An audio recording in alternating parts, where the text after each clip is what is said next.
So after this Walt Disney response, Pat Bev continued on and actually gave great insight to some of the politics of how certain people respond when you talk about certain players versus doing the same thing to other guys.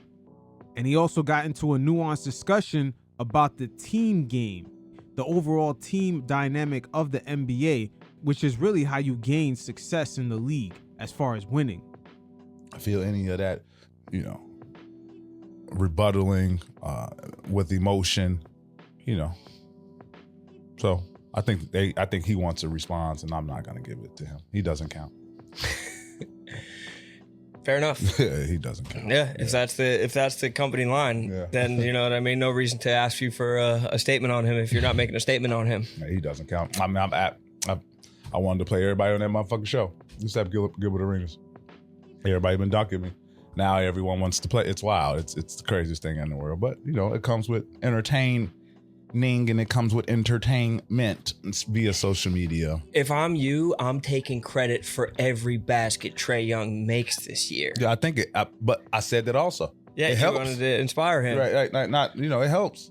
Right. If he wins a championship, I think we point back to this conversation, and it's like, I think we deserve a little piece of that ring, Trae. No. But it helps though. It helps pushes the game because people want to see him, rub the motherfucking shoulders at half court. He can be the coldest. You feel me? So it was never a who's better between me and Trae Young. That was never the argument.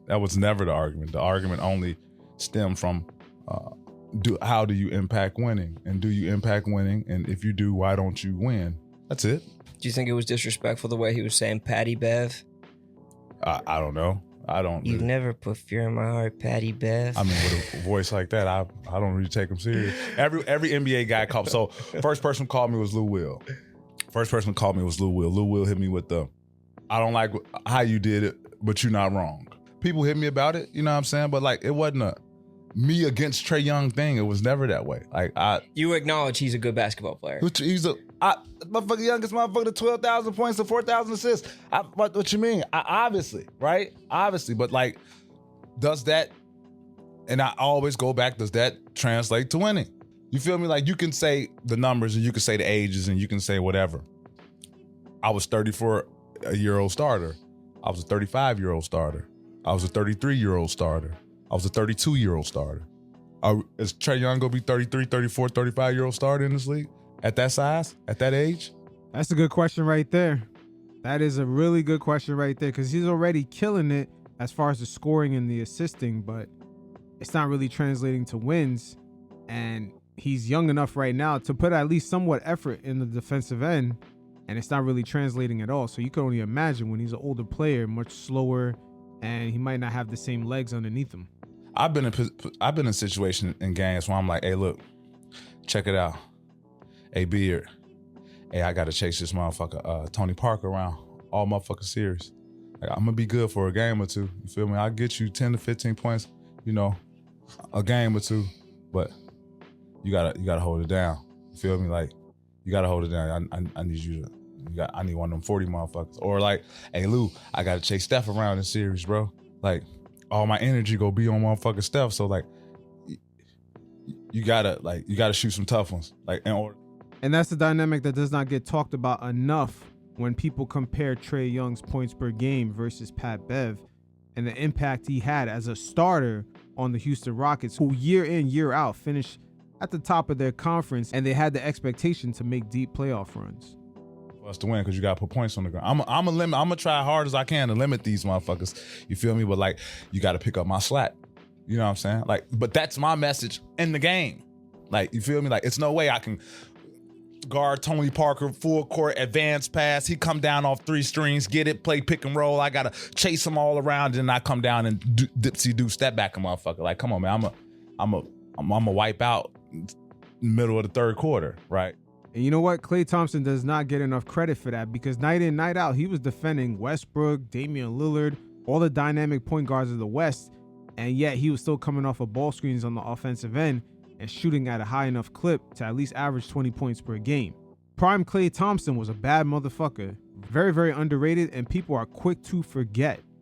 I have to harness, I have to save my energy so I can, be what the team needs me to be at that time. And that time is slowing other players down, not scoring. Like my slowing other people down, like a guy who averages, 30, and he has 15. That's plus 15 for me and anything else from me. 6 or 8, cool. Now I'm at 23, 22, right? If you go analytics wise. So that's how I look at everything. I had to save so motherfucking much energy guarding these motherfuckers. It's just different. Lou said that he liked what you said, but didn't like how you said it, or whatever the exact message of. What do you think he meant? Can you give a little bit more color to that conversation? He meant like the organization plays a fault at that also. I'm like, okay, cool, that's a different story. But Trae he's had 100 teammates also, right? So like, I understand that, right? I'm just saying, Lou, is this. Russell Westbrook good on the motherfucking internet. Motherfucker doing an interview, Russell Westbrook go up there. Pat Bev don't play defense, he trick y'all. The next 2 years, I had statistically some of the best defensive numbers I've ever had in my career. I didn't receive a defensive trophy. Like, you know what I'm saying? Nobody called Russell Westbrook and said, man, why you saying that about Pat Bev, man? I had some NBA guys say, man, you gonna hurt his pockets. And then my response, Shump hit me. Come on, Pat, man, we don't need that G. I feel you, but like, we don't want to hurt nobody's pockets. I'm like, damn, that's crazy, because when Russ said that shit about me, you ain't hit Russ. That's facts. And it is true that this is going to hurt Trae Young's pockets if the way Pat Bev kind of brought this into the spotlight with so many head coaches, so many different variations of players. And at the same time, it is a double-edged sword, because guys are not going to come to defense of role players like Pat Bev when Russell Westbrook, the star at the time, would say something major to hurt his pockets, because he clearly put up his best statistical defensive numbers, but yet it really wasn't reflected in his pockets, because soon later he was just bouncing from team to team. You know what I'm saying? So it's okay if someone else do it. Draymond told the motherfucker, Draymond Green told the motherfucker, Rodney McGruder. I think Rodney McGruder is arguing with Klay Thompson. Draymond get on after the game, tell me, yeah, he ain't gonna be in the league next couple years. Next couple years he went in the league. Nobody said, Draymond, you bogus, man. Why you do that, man? You gonna fuck up that man money. Why does he get a pass? Yeah, I think that keeping it real and then keeping a good narrative so nobody's money gets fucked up is like, those two ideas can't coexist. No, but it's okay for others to do it though, right? Motherfucker said Pat Bev don't play defense. He tricked y'all. He's just running around, right? Everybody laughed at it. Man, Pat, you don't play no defense? I'm like, damn, I'm really probably in that span of Houston Rockets Clippers, I probably was the best defensive guard in the NBA. You know what I'm saying? At that time, right? After that, I had better numbers and people didn't even notice them, all because of what Russell Westbrook said. We need a retraction from Russ. You know what I'm saying? And then 4 years later, we teammates. Cool as fuck. You know what I'm saying? So like it's cool when they do it. But when I do it, it's like, Pat, why you say that, man? Nah, you can't say it. Like, nah, like I ain't. Let's be fair. That's it. And if I've lied, if I said one lie, right? If I said one lie, it was like, nah, Pat, you capping, right? Then call me out on it. I'm just giving you hard facts, the hard truth. Simple as that. I don't have to go back and forth. And I'm trying to attack your character, and I'm not trying to compare myself to fucking Trae Young. Like, the fuck? Nah. Two different types of players. Yeah, two different type of players, and like the argument is, Pat, you've never been an all-star. Goddamn, no shit, Sherlock. Like you're telling me something I do know, right? Like I do know, and everyone else know. But I have been to the playoffs 9 times. I have. Whether if I was the starting guard on that team in the playoffs every time. Like, so you can say option, you can say 4th option, 5th option. I was the starting point guard / 2 guard, whatever my position was when I was with James Harden or wasn't with James Harden. However it came, I was the starting point guard on 9 years for several different NBA teams, East and West. So you could say what you want to say. You think you and Trae Young would fit together well in a backcourt? Yeah, because he's naturally a 2. His success he had in the playoffs was when Lou Will had the ball, him coming off down screens and him initiating. Lou Will initiating, him getting easy buckets. Trae got to, break somebody down, get into the paint, they go collapse. You got to make throw lob pass, you got to throw kick out pass, you got to get this shit off the dribble. Like, easy buckets is easy buckets. It's the same shit with how Steph get this shit now. So it'd be nice to have you guys on the same team. Maybe we just squash this thing, and you know what I mean? It's never a beef. Internet makes things bigger than what it is, but it's never a Trae Young beef. I'm talking to Trae Young dad and Summerlee. Dad, like, thanks, Pat. Thanks for taking up for my son. Like, yeah, man, he deserved to be on the USA team. Like, you feel me? Like, don't get it twisted. Like, we've shouted Trae Young out on the pod a ton. But when you come for me, let all-stars speak for themselves, it's only a certain amount of motherfuckers that can tell me that. Kevin Durant, he say that, I ain't gonna say a word. Steph Curry tell me that, I don't have a word. James Harden tell me that.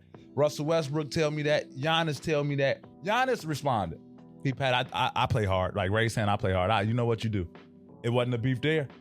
But it's levels to this shit. We criticize James Harden. He's never won a championship. Motherfucker never missed the playoffs neither. Never.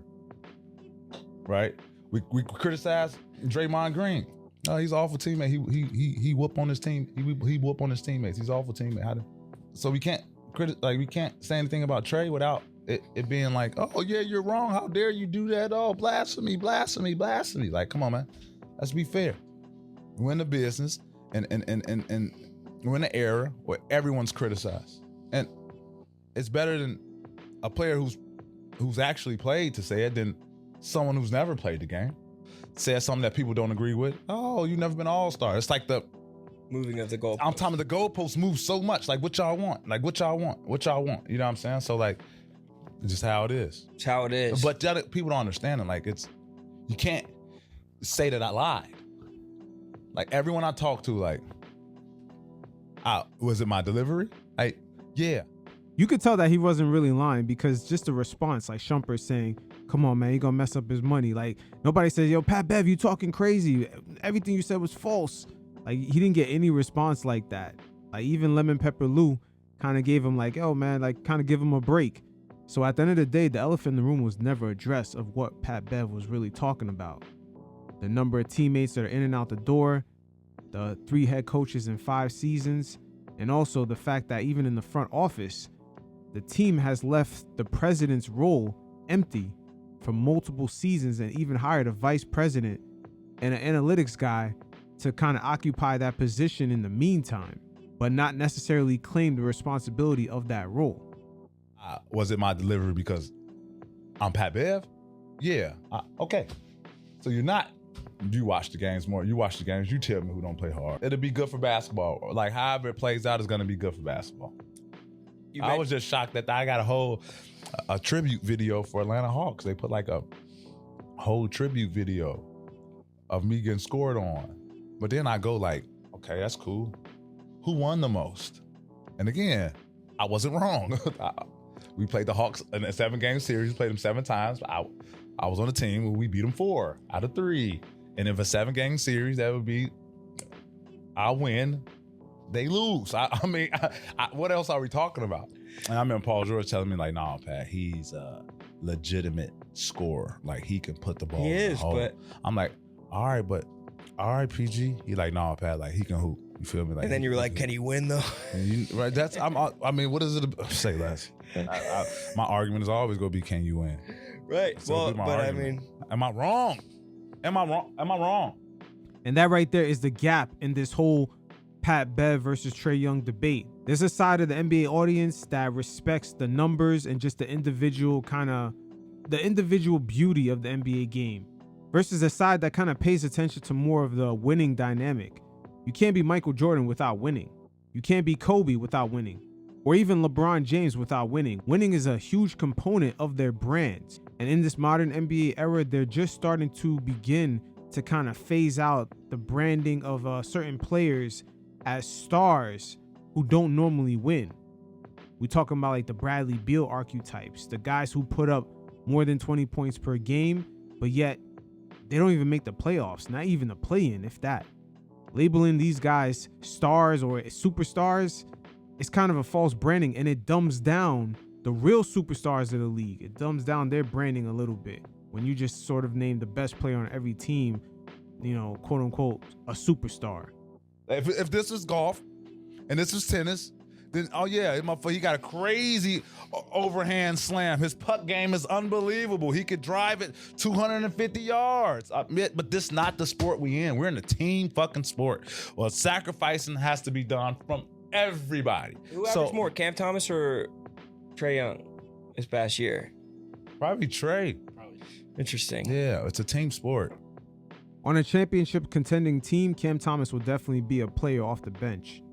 He would be perfect in the same role that Ray Allen was for the Miami Heat when LeBron was down there.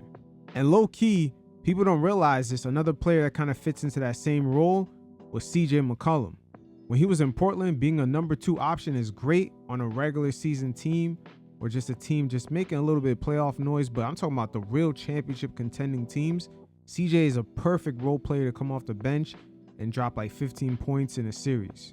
Him and Cam Thomas are not efficient enough on the offensive end, especially when teams kind of clamper down and play high-level defense in the playoffs. The referees' whistles are tucked in. They're not going to get those foul calls, and their defense is not nowhere near as proficient as it needs to be for them to be on the floor for more than 25 minutes. It's a team sport, right? This is not a one-on-one sport. This is a team sport. It's a team sport. Like it only comes down to winning and losing. They both had 24. Okay. Interesting. One got $6 million. The other one is going to get $6 million after you fuck up his money. Yes. Shit. And right there, Pat Bev's host brought up a great point. His comments really could fuck up Trae Young's money. That's where all this really comes down to. And the other players throughout the league that kind of warned Pat Bev to tone it down a little bit, they pretty much expressed the same sentiment. But going back to the major gap between the two different NBA audiences in this whole Trae Young versus Pat Bev conversation is really the impact of a superstar's points per game on the team's ability to win. And Richard Jefferson has sat down with his crew and they spoke about how Mari Stoudemire brought up the fact that players like Carmelo Anthony came to the Knicks and kind of slowed down their ball movement, and how certain star players' production don't necessarily translate into winning. You guys check it out, and every once in a while, I'll check in. I think it's an observation, not a criticism. I think it's true, right? Like that is like Carmelo was a playoff player in Denver. He's been to the playoffs. It's not like his scoring translates to wins. Now the level of wins and how far they can go is one thing, but you do have to change the style of flow, right? Like same with Luka, same with certain guys that are so good, and Carmelo's one of them. You have to change the flow. Now in D'Antoni's system at the time, and the Knicks were cooking, they were like, can't we get something to add to the flow versus bringing in someone that is a flow changer, right? Rightfully so. Carmelo is that dude. So it wasn't, I don't think that that's a knock. I think that's an observation, right? I've seen Carmelo in the runs, right? So LA runs, Carmelo, like they're all cracking jokes about like who was going to shoot the last shot, and everybody was kind of like, it was like after the game, and like they was like, yeah, some people, and then like 2-3 people looked at him like kind of side-eyeing, and he just, goddamn right, I'm gonna shoot every fucking time, right? Like his mindset, even in the LA runs, were of like, I'm that dude. It's recognized. But for Amari, who played with Steve Nash, who played in the 7 seconds or less Suns, that played in that motion, everybody, the ball just keeps going. That's a very, very different thing. So I don't view that as a criticism. No, it's not criticism. I think it's a fact. I mean, it is a fact. Playing with Alvin Gentry, who is obviously playing with Amari and Steve Nash and those teams, we weren't 7 seconds or less, maybe 10, but like the ball popping and flowing in specific spaces, and also the emphasis a little bit earlier on like threes, free throws, and layups. So think about D'Antoni, think about James Harden. James Harden is a D'Antoni guy. They are tried and true, right? Same with Daryl Morey. They are efficiency. Carmelo's like, I'm just better than you and can score 50. Fuck all this plays. I don't want to play fast. Give me the ball. Y'all go over there. When I get double teamed, then you might get the rock. But Carmelo's success is because of his skill set that allowed him to be anywhere and score anywhere on the floor. We didn't really have a lot of post plays when I was with Alvin. It was more a screen and roll, and then our read is looking at everyone. So like from the top down, and then where Carmelo's like, give me the ball, rock, and then you stand. So your role is more of you don't get as many offensive touches. But on that team, because Amari he's very, very good on the block, but he's way better at screening and rolling. That creates so much gravity dropping the defense down, and now you get wide open jumpers. Melo, you like, well, I might not see this for about a quarter or two, so then I just gotta be ready. And you guys both know this. Then because of a player's greatness and the way he plays, he is judged. Can he turn that into wins? Championships. That's it. Can Kobe go be that? That's why those 2 championships after Shaq left. Can he go be that guy and score all the points? Jordan did it. So for Carmelo, it was, I think, the one thing that he's a winner from the national championship, the Olympics. You know that. But did his style of play lead to championship and championship basketball? Facts. Yo, Richard Jefferson is cooking right here. That's the importance of Kobe's 2 championships. It really proved the point that Kobe's play style can get to the final pinnacle, especially that championship against the Boston Celtics. That solidified Kobe's spot in just the hierarchy of legends, that he is up there with a certain tier because of him defeating that team. But again, his beef with Shaq was really him beginning to take the reins and just wanting full control of the LA Lakers, and everything good or bad falling on his shoulders with him being a team captain. It didn't. Now there was draft picks with the Knicks, there was all these things, but ultimately you have to prove that your style of dominance can translate to championship. Which is hard. Which is hard to do. And which is something that Trae Young is going through right now. It's been a rocky road just to start off his career with all these changes, not only in the front office, but also with the head coaches and the player personnel. That's why I said this upcoming season, it is going to be huge for Trae Young. He doesn't necessarily have championship pressure, but he has sort of the same pressure to at least have a successful season, whether that be finishing a 4th seed or a 5th seed or even a 6th seed. Even if he gets knocked out in the first round, that will be considered a success, because all that losing that he did in the beginning, getting DeJounte Murray on the team and it's still not equating to success, all the variations they had, all the money they spent, all the draft picks that they traded away, the only consistent part is Trae Young being there. So he looks like the mole right now. Right? Even LeBron doesn't play that way. Think about how many players played like Kevin Durant, but even Kevin Durant was a souped up version, and he had better teams around him than Carmelo did, right? So it's hard to compare those scores and that style of give me the ball, I'm gonna lead us. But at the same time, Carmelo kind of had the same issues as Trae Young. For the level of player that everyone perceives you to be, there's no reason why your team is missing the playoffs. In Melo's case, or even getting knocked out in the play-in with multiple losses with Trae Young. Remember, the Hawks entered the play-in as an 8th seed and they lost 2 games in a row. And they have multiple seasons where they got knocked out in the play-in rounds. Let me ask you a further question. SGA. Very different. No. Is it? No, it's not. No. Is it? Very No, different. no, I'm with you. Is it? He's like MJ. Yes, it is. But he plays. So playing from the post, right? Playing from the post is a lot different than playing from the top of the key, because when teams help at the boxes and elbows, he's making those shots to Chet, but he's also, number one, getting to the free throw line. He's playing faster. He's scoring that thing. He's scoring that thing, and he's getting to the free throw line. And he's playing defense. Most importantly, Game 4 of the NBA Finals, OKC was on the road in that 3rd quarter, about to go down 3-1. Nothing was going well for that team offensively. And SGA turned on the Jets and locked up defensively until he woke up in the 4th quarter. That's the fucking difference. We got to ask ourselves, can stars like Carmelo Anthony and Trae Young do the same? It doesn't matter. Wait. I'm also going to say this. He's won. So obviously, his shit works. No, it's different. But the point is, you have to prove that your style of play can win. Yeah. And it's also determined by the players that you have around them. I would say that guys like Shea, Kevin Durant, they have had better teams historically I'll give you that. than Carmelo has, right? But that still falls on, as we've been in locker rooms with Bron and Dirk, the best players know this is all on me. And even though KD and SGA had better players than you would say Melo or even Trae Young, to a degree, there's no reason why your star is perceived as such a tier that your team is completely missing the playoffs or just completely getting bodied in the play-in. Again, there's levels to this. It's the way these guys are losing. their seasons are not that far off from a bad team, let's say like the Washington Wizards or even the Detroit Pistons when they were going through their woes, or even not far off from the not serious Charlotte Hornets. If you're Trae Young or even Carmelo Anthony, you shouldn't have multiple seasons ending no different than the LaMelo Charlotte Hornets. Win and lose, everyone's going to look on me. So it's my job to prove that my style of play can win, right? And that's the part. Shea, Carmelo, exact same. They might have Kobe, Carmelo, exact same mindset style of player. Okay. They have to prove that their 30 a night, their 29 a night leads to wins. Shea did it. Shea was leading the league in scoring, like all the things. Like that's hard to do as a guard. Multiple years at that efficiency level. And Kobe didn't really start doing that until after 2006.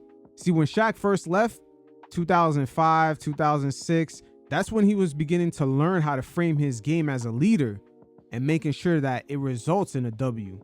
I believe that 2005 season, they finally let the leash off and, he kind of got free reins to go ham and just drop 81 points in a game, just take up a bunch of shots. But then after that 05 season, 06, 07, that's when you started to see the wheels turn as Kobe began to refine his game around the team concept. And in 08, 09, and 2010 is when you kind of seen everything come together in a perfect synergy, and it resulted in championship level basketball. Right? Don't tell me about free throws. Carmelo was getting free throws. Everybody was. Kobe getting free throws. Shea proved that his 30 a game is a championship 30. There's been 4 guys in the last 30 years that have done that? I can average 30 in the season and go win a championship, win it. Now, RJ, quick question for you. How many guys average 30 a game and it produced a losing season? I bet you there's 10 times more players versus the other way around that you just stated. An MVP? That shit is different, bro, NBA history. Like, how many people have averaged 30 and won a championship? MJ, was he the last one? I don't know if Bron hit 30. I don't know if Kobe was averaging 30 during those 2 seasons that they won after Shaq. He might have been 28. I think all 3 of those Kobe were like, was 30. 3 was. What I know, I'm saying, I know he hit 30, but did he average 30 the season that they won those 2 I would championships? say yes. I would say no. That was I would say no too. And also with LeBron going into Miami, Pat Riley actually honed his game in. He averaged less points, assists, and rebounds, I believe, in those Miami Heat years. You fellas could definitely look it up. His numbers were down from what he did in Cleveland. It's not only because he was playing alongside Dwayne Wade and Bosh, he actually had to play within a system in Miami. That's why there was so many clashes when he first got there with Eric Spoelstra, and also that meltdown that he had in the finals. He had to play within a frame, and that was not the case in Cleveland.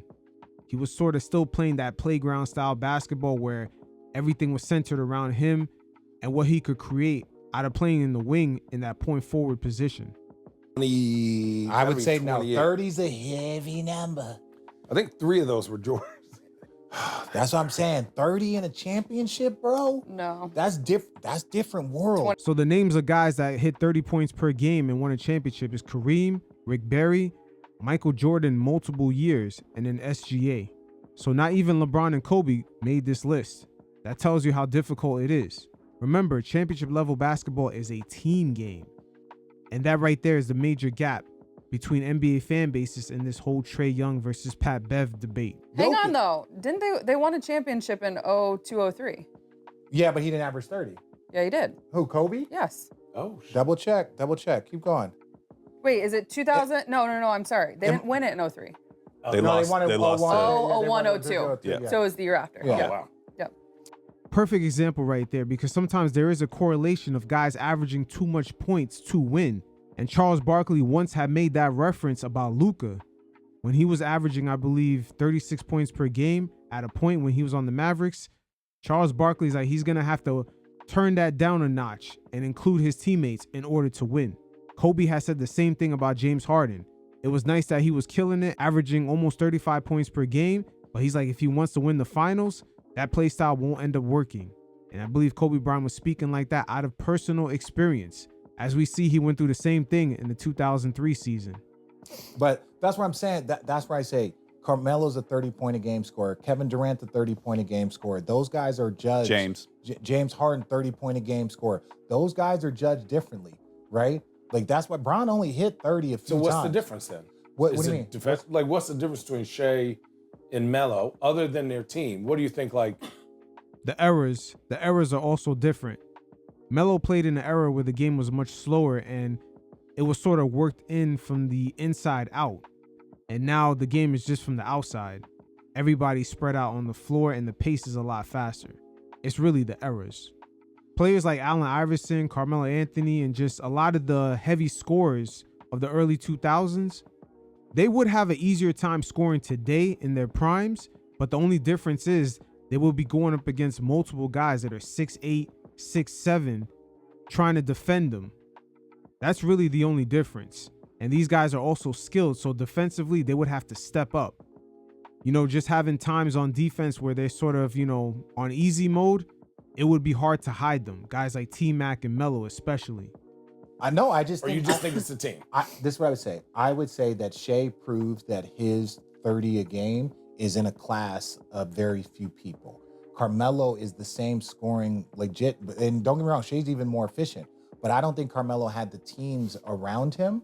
But in basketball hierarchy, what did you do with what you have? We criticized LeBron for going and losing to the finals and getting swept by the Spurs when he was in fucking year 23. We can't absolve Carmelo of the 30 points a game he scored, top 10 all time in scoring, and say, hey, what did you do with that 30 for your teams? And I'll give him some, like, his teams weren't great, but there were opportunities for him to go other places. He did have, like, again, in Denver teams. Yeah. Also, we should give him a little bit more credit because he played in the most physical era of the NBA, which is, I would say, the late 90s, the early 2000s. The game was so physical that the final scores would be like 75 to like 70 or 69. And it was just not a good television product overall. It was just way too slow. Teams had way too many enforcers who didn't really have to have crazy skill sets. They just had to have brute and strength. And those days are pretty much over. We're balling. That was my worst. Yeah. So then you start looking at, defensively, what was Carmelo defensively? Then you start looking at players in other spaces. So I just say the 30-point a game and win an MVP, you put yourself in the class of the Kobe's, of those, like, there's very few people that have ever done it. We can't put Shea in the same category from, like, the winning standpoint as a team, but from a scorer, you got to prove. And RJ nails it right on the head.